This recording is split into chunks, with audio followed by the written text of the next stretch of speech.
रमजान के पाक महीने में जब पूरी दुनिया के मुसलमान रोजा रखते हैं तो एक सवाल अक्सर मन में आता है, काबा के इमाम शेख अब्दुल रहमान सुदैस की इफ्तारी कैसी होती है? क्या उनकी इफ्तारी दूसरों से अलग है? क्या उनका रोजा खोले जाने का तरीका बाकी लोगों से कुछ खास है? इस सवाल का उत्तर जानने के लिए हमें न सिर्फ इफ्तारी की सादगी बल्कि उस पाक माहौल की भी समझ होनी चाहिए जहां वह रोजा खोलते हैं। काबा के पास हर शाम की नमाज के बाद उस भूमि पर जो सबसे अधिक मुबारक मानी जाती है। दोस्तों, आज की वीडियो आपके लिए बेहद खास होने वाली है। हम आज बात करेंगे शेख इमाम काबा शेख अब्दुल रहमान अस-सुदैस की जिंदगी और उनकी मंथली सैलरी के बारे में। साथ ही हम उनके जीवन की कुछ महत्वपूर्ण बातों पर भी ध्यान देंगे। शेख अब्दुल रहमान अस-सुदैस जो मस्जिदुल हराम और मस्जिद ए नबवी के सभी इमामों के प्रमुख हैं, उनकी जीवन यात्रा वास्तव में प्रेरणादायक है। शेख अब्दुल रहमान का जन्म 10 फरवरी 1960 को सऊदी अरब की राजधानी रियाद में हुआ था। महज 12 साल की उम्र में उन्होंने कुरान मजीद हिफ्स कर लिया था और तब किसी को अंदाजा नहीं था कि यह युवा हाफिज कुरान एक दिन दुनिया का सबसे खुशकिस्मत इंसान बनेगा। शेख अब्दुल रहमान ने अपनी तालीम को जारी रखते हुए रियाद विश्वविद्यालय से इस्लामी शरिया की डिग्री हासिल की और फिर अल कुरान विश्वविद्यालय से कुरान की तफसील में डॉक्टरेट की डिग्री भी ली। 24 साल की उम्र में शेख अब्दुल रहमान का वह खास पल आया जब उन्होंने मस्जिद ए हराम में पहली बार नमाज की इमामत की। वह पल उनके जीवन का टर्निंग पॉइंट था और उसके बाद उन्होंने धार्मिक जगत में अपने योगदान से एक नई मिसाल कायम की। 23 मई 1984 में अब्दुल रहमान अस-सुदैस इमाम काबा अपॉइंट हो गए। रहमान अस-सुदैस ने इस खुशकिस्मती यानी इमाम काबा बनने के पीछे का राज कुछ यूं बताया कि मेरी माँ हमेशा मुझे यह दुआ देती थी कि अल्लाह तुझे खाना काबा का इमाम बनाए। हत्ता कि अगर उन्हें मेरी किसी शरारत पर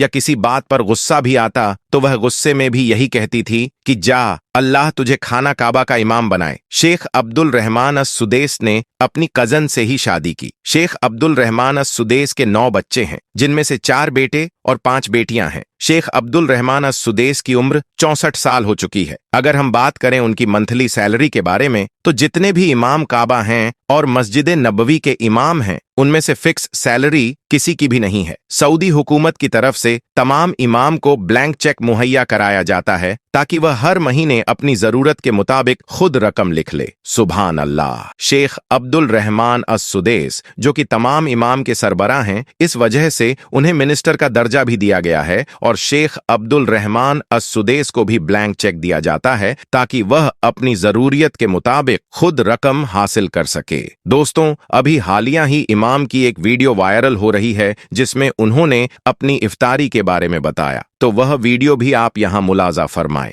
दोस्तों, इमाम काबा अब्दुल रहमान अस-सुदैस अपनी दिलकश आवाज के लिए मशहूर हैं। उन्होंने दुनिया भर में कुरान की तिलावत की है और उनकी तिलावत की कई रिकॉर्डिंग्स मौजूद हैं। बल्कि एक बार जब इमाम अब्दुल रहमान एक यूरोपीय मुल्क में कुरान की तिलावत कर रहे थे तो हाजिरी में से एक खातून रोने लगी। उसने इमाम अस-सुदैस को बताया कि वह कई सालों से डिप्रेशन में थी और उसने खुदकुशी का भी सोचा था, लेकिन इमाम साहब की तिलावत सुनकर उसे सुकून और उम्मीद मिली है। इसी तरह यह भी बयान किया जाता है कि एक गैर मुस्लिम शख्स उनकी तिलावत सुनकर मुसलमान हो गया था। इमाम साहब की तिलावत दुनिया भर के मुख्तलिफ रेडियो और टेलीविजन चैनल पर दिखाई जाती है। बल्कि 2 लोगों के बारे में मालूम हुआ है कि उन्होंने पूरा कुरान करीम सिर्फ उनकी कैसेट से तिलावत सुनकर हिफ्स किया है। इमाम अस-सुदैस की तिलावत की एक खास बात यह है कि वह मुख्तलिफ मकामा और मवाक़े के मुताबिक अपने लहजे और तरतीब में तब्दीली लाते हैं। मिसाल के तौर पर जब वह रमजान उल मुबारक में तरावीह की नमाज में कुरान की तिलावत करते हैं तो वह अपने लहजे में एक खास खुशू और खुशू पैदा करते हैं। इमाम अब्दुल रहमान अस-सुदैस ने हरम मक्का में इमामत का आगाज 23 मई 1984 से किया था, जहां इमाम साहब ने सबसे पहले असर की नमाज की इमामत की। दिलचस्प बात यह है कि इमाम अस-सुदैस ने सोशल मीडिया पर भी अपनी मौजूदगी का एहसास दिलाया है और उनके ट्विटर अकाउंट के लाखों फॉलोअर्स हैं। दोस्तों, इमाम अब्दुल रहमान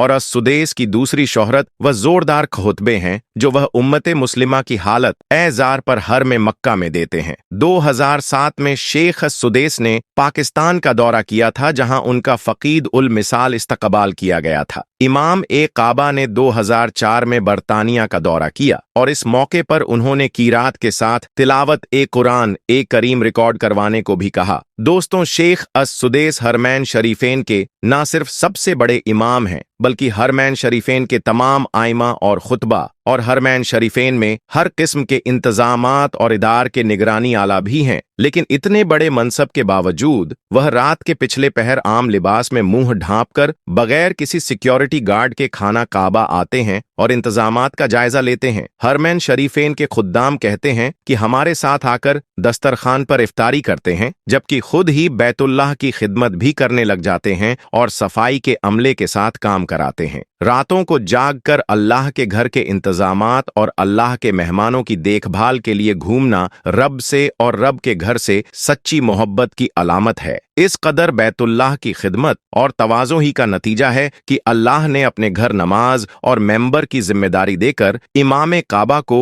अजीम एहसास अता किया है। इमाम काबा शेख अस-सुदेस एक माहिर खतात भी हैं और उन्होंने कई मस्जिदों के लिए खतात की है। इमाम अब्दुल रहमान अस-सुदेस एक मशहूर आलमदन और कार्य कुरान के साथ साथ एक फाल सामाजिक कारकुन भी है और मुख्तलिफ खैरी इंसानी इदार के साथ काम करते हैं और जरूरतमंदों की मदद के लिए कई इकदामात करते हैं। इमाम अस-सुदेस ने तालीम को फरोख्त देने के लिए भी काम किया है। उन्होंने गरीब बच्चों के लिए तालीमी वज़ाइफ किया और स्कूलों और यूनिवर्सिटियों में सुधार की दिशा में भी कदम बढ़ाए। बल्कि दोस्तों, इमाम काबा डॉक्टर अब्दुल रहमान असदुद्दीन खुद एक वाकया बयान करते हैं। एक लड़का था, उसकी उम्र यही कोई 9 से 10 बरस रही होगी। वह भी अपने उम्र के लड़कों की तरह शरारती था, बल्कि शायद कुछ ज्यादा ही। यह वह दौर था जब ना आज की तरह बिजली के पंख थे, न गैस के चूल्हे। घर भी मिट्टी के और चूल्हा भी मिट्टी का हुआ करता था और न उस जमाने में दौलत की इस कदर रेल पेल थी जो आज देखी जा रही है। एक दिन उसके घर में मेहमान आ गए। उसकी माँ ने अपने मेहमानों के लिए खाना तैयार किया। यह लड़का भी पास में ही दोस्तों के साथ खेल रहा था। माँ ने जैसे ही सालन तैयार किया, बच्चे ने शरारत से उस सालन में मिट्टी डाल दी। अब आप खुद ही उस माँ की मुश्किल का अंदाजा कर सकते हैं। गुस्से का आना भी फिजी था। गुस्से से भरी माँ ने सिर्फ इतना कहा कि जा, तुझे अल्लाह काबा का इमाम बना दे। इतना सुनकर डॉक्टर अब्दुल रहमान सुदेस रो पड़े और कहने लगे, आप जानते हो कि यह शरारती लड़का कौन था? फिर खुद ही जवाब देते हैं, वह शरारती लड़का मैं था, जिसे आज दुनिया देखती है कि वह काबे का इमाम बना हुआ है। डॉक्टर अब्दुल रहमान अस-सुदेस यह वाक्य कई बार सुना चुके हैं और जब भी सुनाते हैं जज्बाती हो जाते हैं। अभी पिछले महीने ही यह वाकया सुनाकर उन्होंने माओं को इस जानिब तवज्जो दिलाई कि वह औलाद के मामले में जरा ध्यान दें और गुस्से या जज्बात से